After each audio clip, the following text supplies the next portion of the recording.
लोग आंदोलन में शामिल हो गए हैं, कुछ लोग पर्दे के पीछे हैं और कुछ लोग देश से दूर रहकर लोगों को मदद करके इस आंदोलन की आड़ में देश के खिलाफ साजिश कर रहे हैं। ये बात जितनी छोटी दिखाई दे रही उतनी है नहीं। किसानों को बहुत ज्यादा चौकन्ना रहने की जरूरत है, उनके नेताओं को संभलने की जरूरत है, क्योंकि पंजाब के किसानों के नाम पर खालिस्तान की बात उठाई जा रही है। इसका किसान के कानून से कोई लेना देना नहीं है, इसका किसान के वेलफेयर से कोई लेना देना नहीं है। लेकिन कुछ लोग ऐसे हैं जो किसान आंदोलन का फायदा उठाकर अमेरिका, कनाडा, ब्रिटेन और ऑस्ट्रेलिया जैसे मुल्कों में भारत की इमेज खराब करने की साजिश कर रहे हैं। ये लोग खालिस्तान के नाम पर प्रोपेगेंडा चला रहे हैं और बाकायदा इसके लिए अलग अलग हैशटैग फ्लोट किए गए हैं। किसान एकता जिंदाबाद, support farmer protest, tractor to Twitter, stand with farmer challenge जैसे कई हैशटैग सोशल नेटवर्किंग साइट पर चलाए जा रहे हैं। न्यूयॉर्क में तो हाल ऐसा है कि यहाँ खालिस्तान का सपोर्ट करने वाले लोग इंडियन एम्बेसी के सामने किसान आंदोलन का नाम लेकर खालिस्तान के लिए नारेबाजी कर रहे थे। देख सकते हो जी, सामने इंडिया की एम्बेसी हैगी है। तो ये 64 स्ट्रीट 5 एवेन्यू ईस्ट ਦੇ ਵਿੱਚ ਆ। सो पुलिस ने ਜਿਹੜਾ ਕਿ ब्लॉक किया होया सारा। सो इस पासे ਜਿਹੜੀ ਆ रैली ਜਿਹੜੀ ਆ खालिस्तान ਦੀ ਉਹ ਚੱਲ ਰਹੀ है जी। तो ਅਸੀਂ ਪੁੱਛਾਂਗੇ ਆਪਣੇ ਵੀਰਾਂ ਨੂੰ।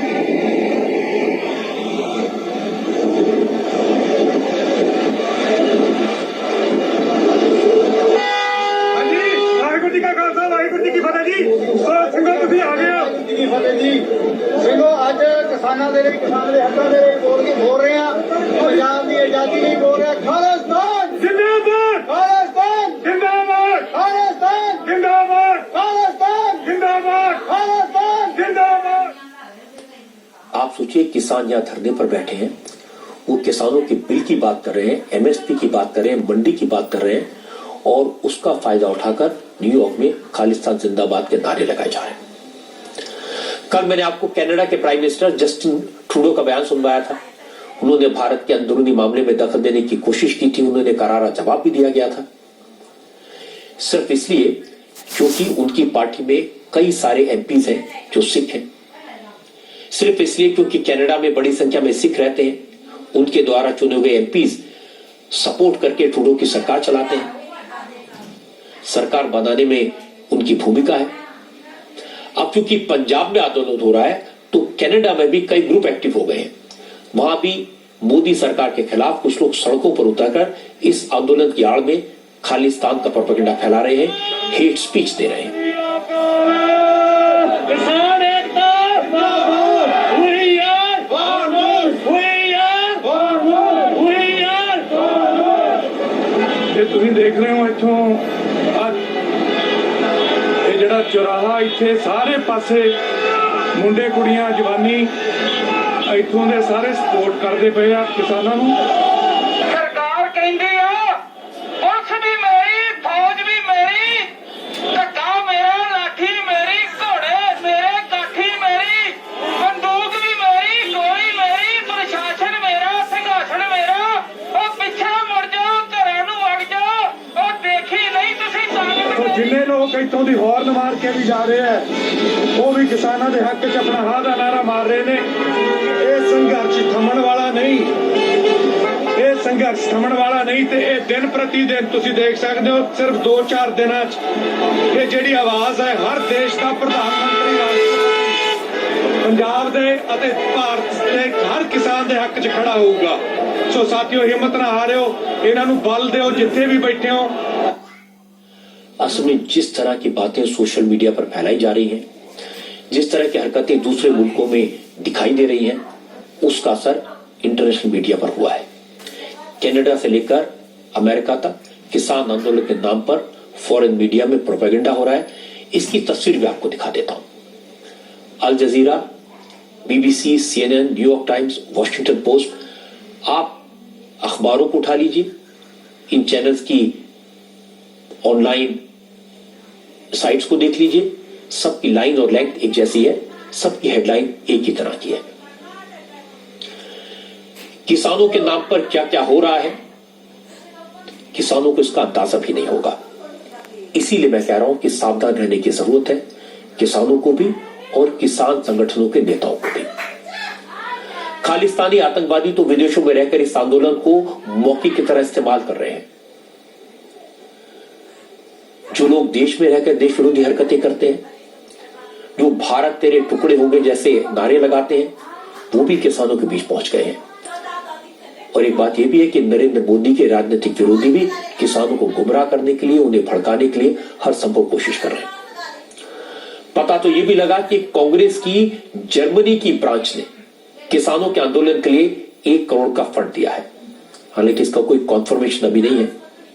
सवाल यह है कि किसान भाई तो अपने गांव वालों से या फिर परिवार वालों से थोड़ा थोड़ा पैसा इकट्ठा करके दिल्ली पहुंचे हैं, अपना राशन लेकर आए हैं। अब सवाल है कि कांग्रेस की तरफ से जो मदद दी जा रही है वो किसे दी गई? इस सवाल का जवाब तो नहीं मिला। कांग्रेस के नेता सिर्फ सियासी बातें कर रहे हैं। किसान विरोध के खलनायक मोदी सरकार के साथ साथ हरियाणा के मुख्यमंत्री मनोहर लाल खट्टर और उप मुख्यमंत्री दुष्यंत चौटाला भी हैं।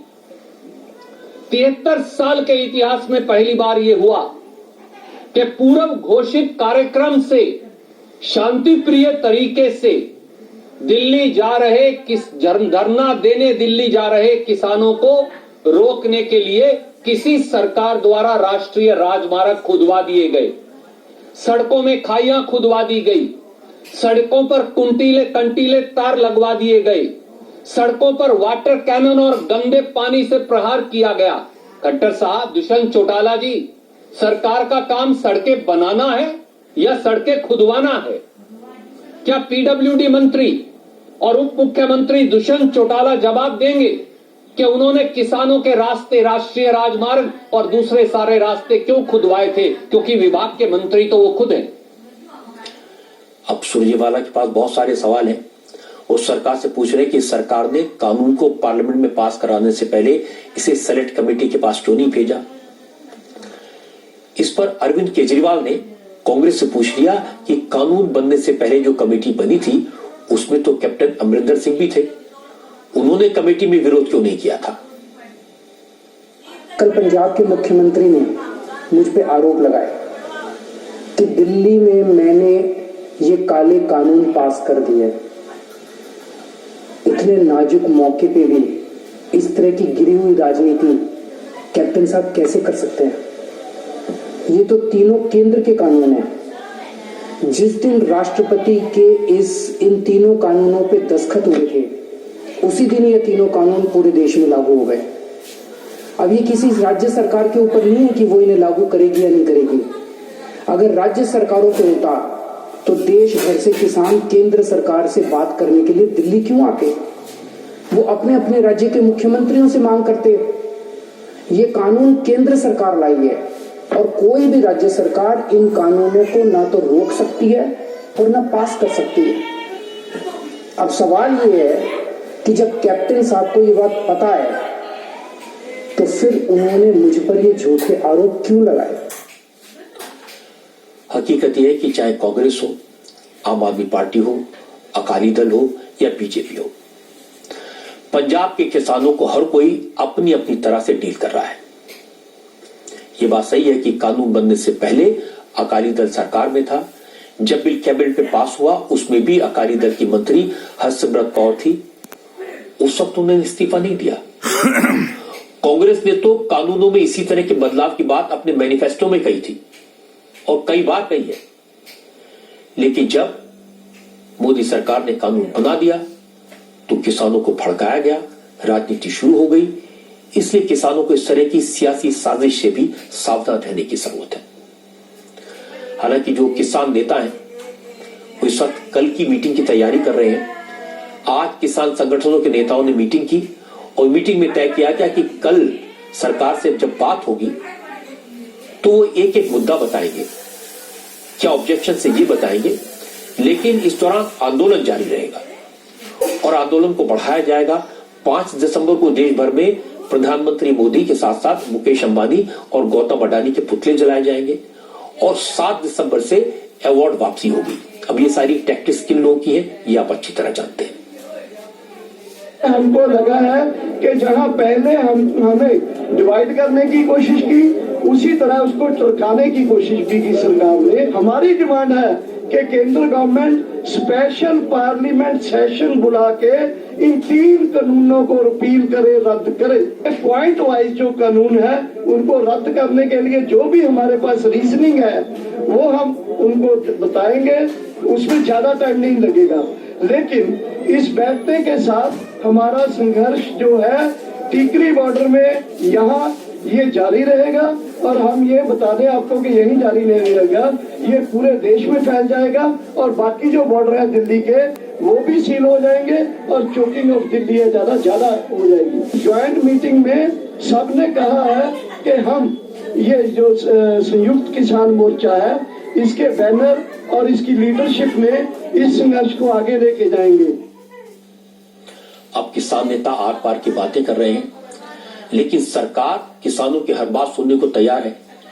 आज एक बार फिर कृषि मंत्री नरेंद्र सिंह तोमर ने कहा, कल किसानों के साथ नए कानून के हर पॉइंट पर बात होगी। सरकार किसानों को संतुष्ट करने की कोशिश करेगी। अगर किसानों की आपत्ति में दम हुआ तो सरकार किसानों की मांगों पर भी विचार करेगी। ये कानून जब बने हैं तो इन कानूनों का अपना महत्व है। कुछ लोग ये मांग करते हैं कि कानून वापस ले लो, तो सरकार को इस बात का कन्विक्शन होना चाहिए कि इनमें किसानों का नुकसान है, तभी कोई स्थिति आगे बनेगी। और इसलिए हम लगातार किसान नेताओं से कह रहे हैं कि हम प्रावधान पर चर्चा कर लें, और जो प्रावधान आपको ऐसा लगते हैं तो हम कन्विंस करने की कोशिश करेंगे, और अगर आप कन्विंस नहीं होंगे और आपकी बात सही होगी तो निश्चित रूप से हम लोग आपकी बात पर विचार करने की कोशिश करेंगे। सरकार पूरे खुले मन से और साफ नियत से और पूरे किसान के प्रति सम्मान के साथ चर्चा के लिए पूरी तरह तैयार है, और हम चर्चारत हैं। अब सरकार बार बार कह रही है कि कानून किसानों के हित में है। दिल्ली में धरने पर बैठे किसान के नेता कह रहे हैं कि ये कानून किसानों को नुकसान करेगा। जमीनी हकीकत मैंने आपको दिखाई, उन किसानों की बात सुनवाई जिनको इन कानूनों से फायदा हुआ है, लेकिन तो भी सरकार कह रही है कि वो किसानों की बात सुनने को तैयार है, किसानों की मांगों पर विचार करने को तैयार है। लेकिन मुझे नहीं लगता ये सब इतना आसान है, क्योंकि सरकार किसानों की जिन 35 नेताओं से बात कर रही है वो 35 नेता भी एक जैसी बात नहीं कर रहे। और इसके बाद अगर सरकार इन 35 किसान नेताओं की बात पर सहमत हो भी जाती है, उनसे बात कर लेती है, तो क्या गारंटी है कि जो लोग सड़कों पर बैठे हैं, रास्ते को जाम करके बैठे हैं, वो इन नेताओं की बात को मान लेंगे? आज तो इन नेताओं ने कहा कि ये 35 लोग हैं, इसको बढ़ाया जाएगा और ज्यादा नेताओं को इसमें शामिल किया जाएगा। लेकिन ये लोग वाकई में किसानों के नेता हैं, वाकई में किसान इनकी बात सुनते हैं, इसकी गारंटी कोई नहीं दे सकता। इसलिए ये जो मुद्दा है, ये जो सवाल है, ये पूरी तरह पॉलिटिकल हो गया, और जो पॉलिटिकल लोग हैं जो इसका फायदा उठाना चाहते हैं वो इसको लंबा खींचने की कोशिश करेंगे। और आज इसके संकेत मिले। 7 दिसंबर तक की रणनीति बना ली है, पुतले जलाए जाएंगे, प्रोटेस्ट जारी रहेगा, रास्ते जाम किए जाएंगे, दूसरे शहरों से किसान आएंगे। कल पंजाब के मुख्यमंत्री अमरिंदर सिंह भी दिल्ली आ रहे हैं और वो अमित शाह से मिलेंगे। इसके बाद लगता है कि सियासत और तेज होगी। मुझे लगता है इसमें सबसे ज्यादा नुकसान किसानों का ही हो रहा है। टकराव और सियासत, ये दोनों चीजें किसानों का नुकसान कर सकती हैं। इसलिए कोशिश ये होनी चाहिए कि आपस में बात करके, किसानों के भावनाओं को समझ के, उनके मन की बात सुन के कोई फैसला किया जाए और सरकार उनको समझाने की कोशिश करे। अब कुछ अच्छी खबरें भी आपको दिखा देता हूं। आज खेल के मैदान